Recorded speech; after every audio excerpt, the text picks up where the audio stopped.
are back. Welcome to Concerning Pipers, a podcast concerning all things pipes and tobacco. I'm Mike. I'm Joe. I'm Benny. I'm Richard, Mad Pipe.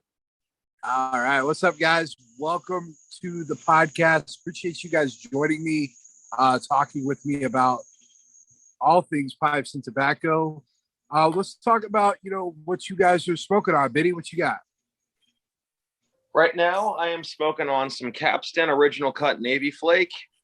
I'm packing my pipe up with. It was Tolkien's favorite blend. So figured I'd give it a try, and I'm in love with it so far. It's good stuff. Yeah.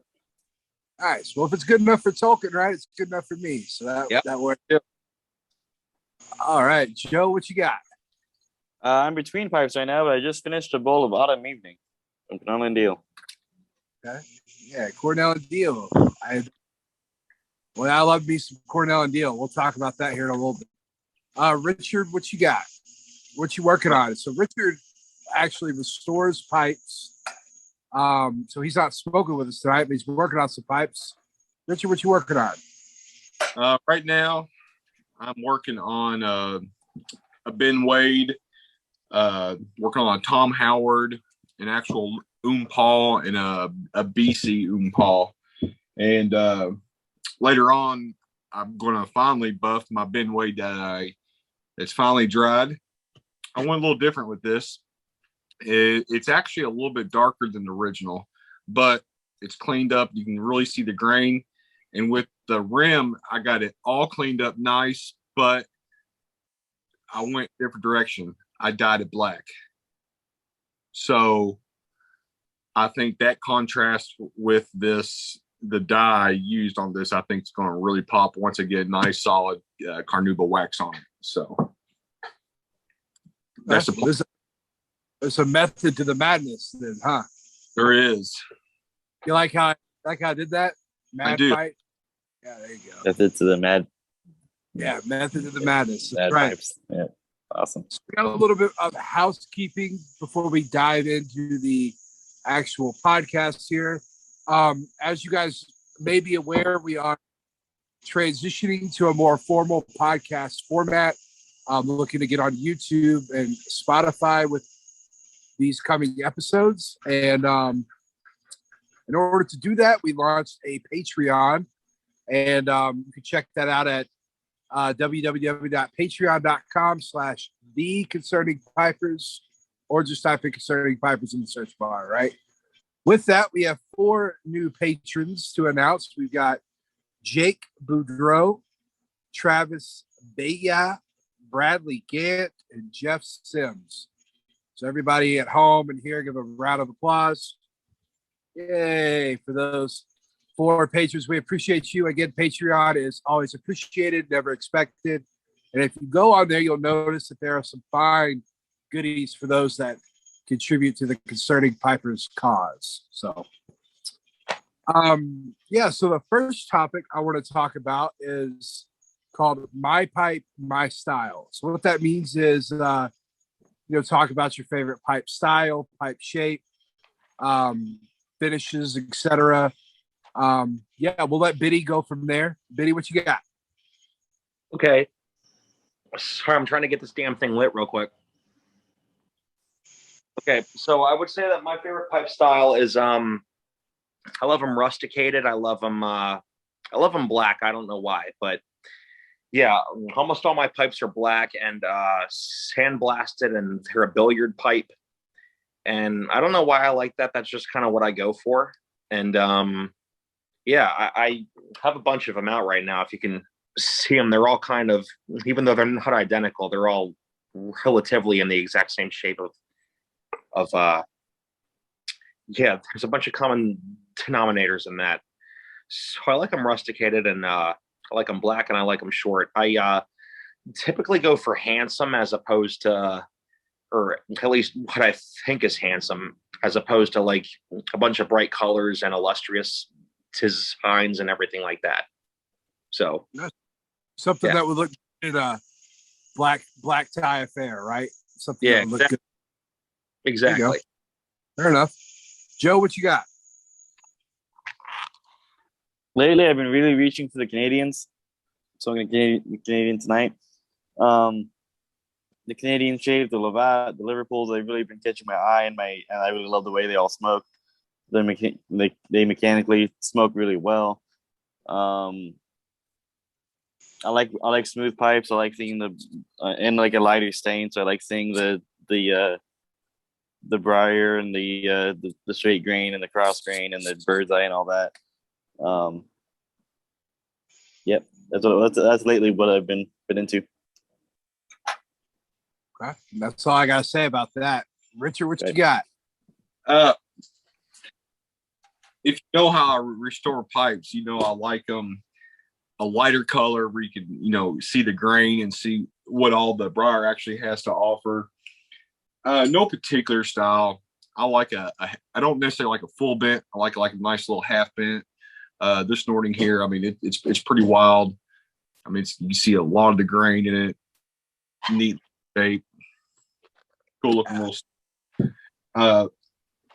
Like my Don Carlos, it's got a real nice color to it, rusticated. And you can still see parts of the grain on the bottom of the shank and just the elegance of the collar and the stem. And just, I like free hands. I mean, I like large pipes, heavy pipes. A lot of guys go for a lighter pipe. When I sell pipes, everybody's like, well, what's it weigh? And, personally, I like a heavier pipe, something that you can really feel, you can hold on to. So one style I don't like, I'm not a big fan of the Pals. Just never really caught my eye. I like the grain in them and stuff, but as far as smoking them, just not my cup of tea. Fair enough. All right, well, I guess we'll talk about me. What I like is Italians, specifically Italians with metalwork, silver, nickel, copper, gold, something that's just a little flashy, adornment, just enough on the stem there. This is actually my Baprati 2 clover tomato. You'll notice the grain on the flame grain on the side and the bird's eye on the bottom. Handsome stamping there and fantastic silverwork on the band. And that's what I love. I've got quite a few. I'm working my way through pretty much all the Italian makers. I've got Don Carlos, Radice, Geppetto, Jacopo, couple Ascortis, Brebbias, and Mastro de Paja. So I'm working my way up to getting a Castello, and of course those are a little higher on the budget chain. So we'll see if we can make that work, right? So yeah, that's a little bit of what I like. So let's move on, right? So topic 2 on my topic list is the history of aromatic tobacco. So with that, what's everybody's favorite aromatic? Biddy, what you got? Okay, so my favorite aromatic, well, sorry about that. I would say my favorite aromatic is Blood Red Moon. And I love that because of the cherry flavor. Cherry's always been my favorite flavor of everything. So, that's a good one. And also I love Hobbit's Weed, which was originally by Tewksbury, but all they have is a match now because it was discontinued. But yeah, if I had to narrow it down to one of the two, it would be Blood Red Moon. Gotcha. Ain't that a bitch? Your favorite pipe tobacco goes out discontinued. We've all been there. Speaking of Colt Blood Red Moon, I'm not a big cherry guy. I don't really like anything cherry, but some people love it. It's like it's a cherry chocolate Cavendish blend. I've heard good things, and the tin art is really cool. Kind of looks like a monster can. So that's I'm sure that's what gravitates people, especially new pipe smokers, to it. So enjoy it, man. Smoke what you got, right? Yeah, dude, I love it. It's very Viking-ish when you look at it. A lot. It's nice. Yeah. All right. So that's Colt Blood Red Moon. So Joe, what you got? What's your favorite aromatic? Autumn Evening by Cornell and Deal. It's a long time favorite of mine. I've kind of discovered it early on in my pipe smoking, and I really love the maple, the little bit of spice, a little bit of Virginia still comes through on that blend, and I really like it. It's not overly heavy handed on the topping for me, and it's just really nice, with any time of day for me. Okay, yeah. So if you guys are interested in Autumn Evening, be sure to check out that by Cornell and Deal. Another favorite of mine that's maple is along that line is Second Breakfast by the Country Squire. So if you want to try something different, you can check out Second Breakfast by the Country Squire. Now about Autumn Evening, a lot of people say that the tin comes in like 2 ounces and 8 ounces, and some say that the tin tastes different than the bulk version of Autumn Evening. So if you want to check that out, let me know in the comments or DM me directly and let me know, hey, you're right or you're wrong. So yeah, so Richard, what's your favorite aromatic pipe tobacco? I like the Seattle Pipe Club Plum Pudding and the Mississippi River. They're both good on their own, but I kind of like to mix it together. I usually mix it 50-50. I'll let some plum pudding dry out for several days, and where most of the moisture gets out. And I'll leave the Mississippi River nice and moist, and I mix it together real good, and then smoke it, and it's absolutely fantastic. They both, got that hint of bourbon to them, and just that combination is absolutely great. I actually contacted Seattle Pipe Club probably 3-4 months ago about that, and they actually seemed pretty interested, and they were going to try to freestyle their own and give us their 2 cents on what they take of that mixture. So that's pretty cool. That's pretty cool. That is super cool. They call it Ad Pipes. I don't know. They should name it after you somehow if they do it. I was gonna say, Matt, you don't just tinker with the pipes themselves. You also tinker with the blends and kind of mess with them sometimes. That's pretty cool. I do like to do that. Very cool. Speaking of bourbon flavored aromatic pipe tobacco, my favorite is Black Frigate, also by Cornell and Deal. It is a Latakia and Turkish are added to our blockade runner Navy Cavendish, which is Virginia's soaked and aged rum, and it's to produce a true Royal Navy blend, pressed and cut into an old-fashioned crumble cake. So I believe they also age the Virginia's for 7 years, I believe, in that rum. So that's pretty interesting there. It's very, very good, very smooth, and very damn near perfect this time of year. So yeah. Well, now that we've covered everybody's favorite aromatic pipe tobacco, let's talk about what is aromatic pipe tobacco, right? So traditionally, we as pipe smokers view aromatics as tobacco blends with additives and toppings to match flavors, such as coffee, chocolate, vanilla, or other dessert flavors like cherry, like Colt Blood Red Moon. While somewhat true, our friend Jeremy Reeves, the head blender for Cornell and Deal, describes aromatic blends as those which are topped with an overt flavor not natural to tobacco, such that the applied flavoring is a major contributor to the tin note, taste, and room note of the blend. On the other hand, Gregory Pease of world-renowned GLP's tobacco says, in the early days, aromatic was a term applied to mostly Oriental tobacco because of their exotic aroma.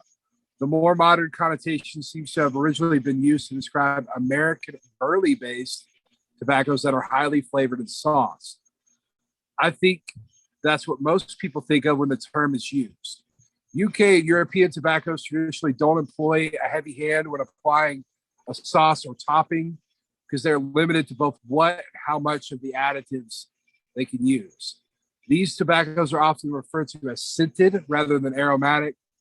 So he says it's a matter of both what is used and how much when determining what is an aromatic tobacco. So that's where you got 2 different blending houses with 2 different ideas of what constitutes an aromatic blend. Jeremy Reeves thinks that any tobacco that's flavored and altered in any way is an aromatic. And GLP states that it depends on how much topping is applied to push that tobacco to aromatic, right? So, in short, aromatics don't always mean sweet. All right. Well, moving on. Topic 3 is open for discussion. So, I'll let you guys pick what y'all want to talk about for the final topic. Well, the topic I had that I wanted to ask for everybody was ultimately what got you all into pipe smoking? Like, what was that defining moment in your life that made you want to try it out and see where it would take you? Biddy, you want to answer your own question? Yeah, sure. So for me, it was a bunch of different things. Like I would be a little kid and I would be over my grandparents' house, and my grandfather would have a pipe on the mantelpiece above the fireplace that he would never smoke. It was worn and outdated, but it was always just kind of like, I think that pipe is really cool.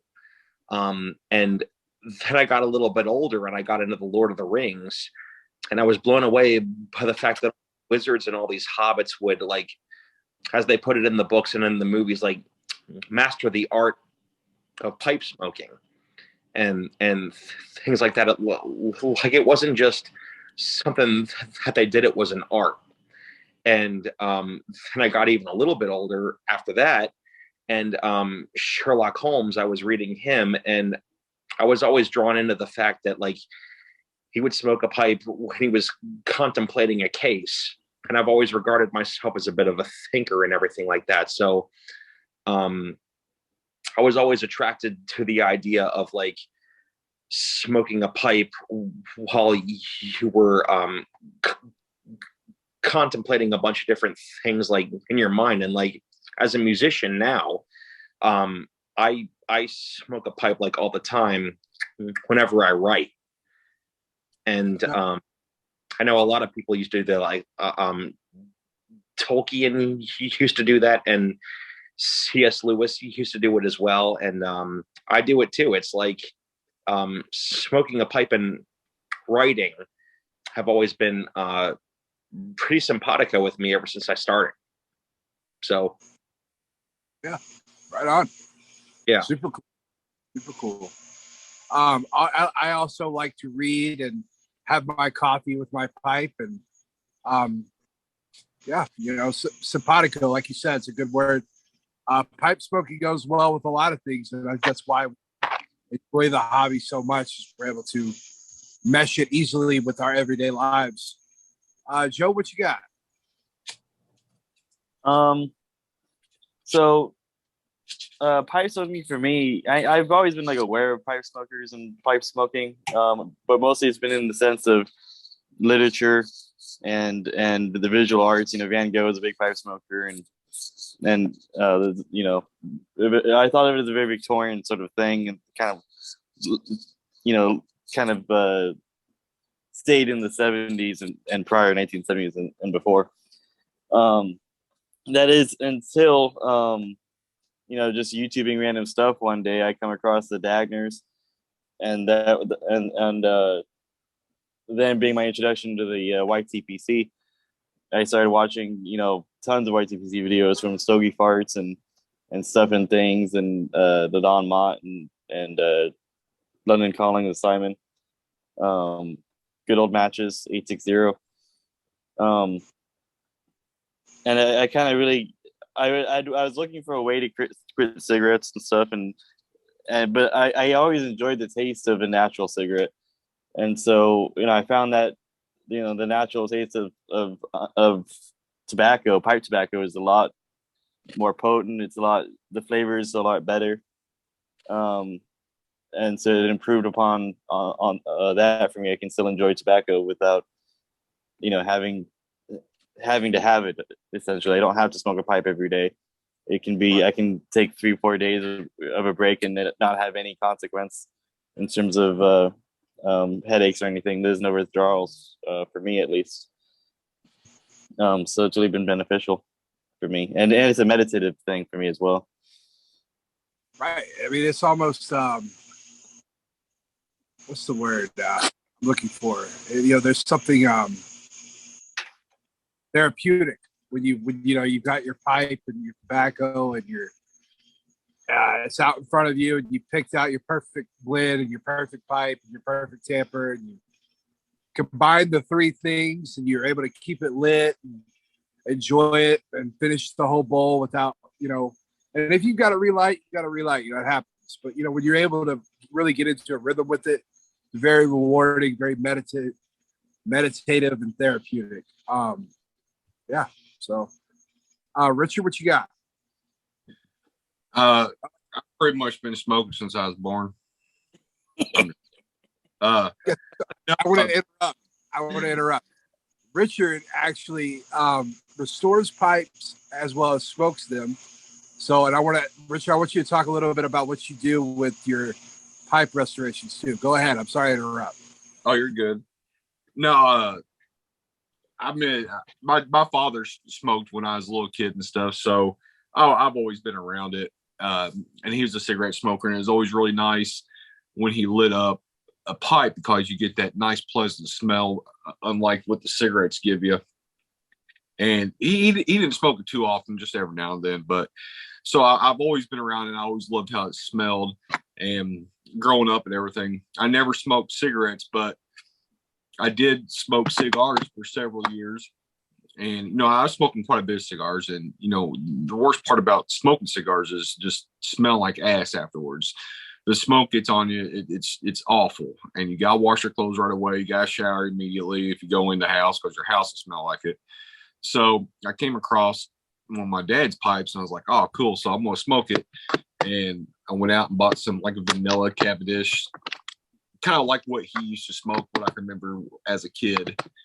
And I was like, oh man, this stuff is great. 8-10 years ago that was.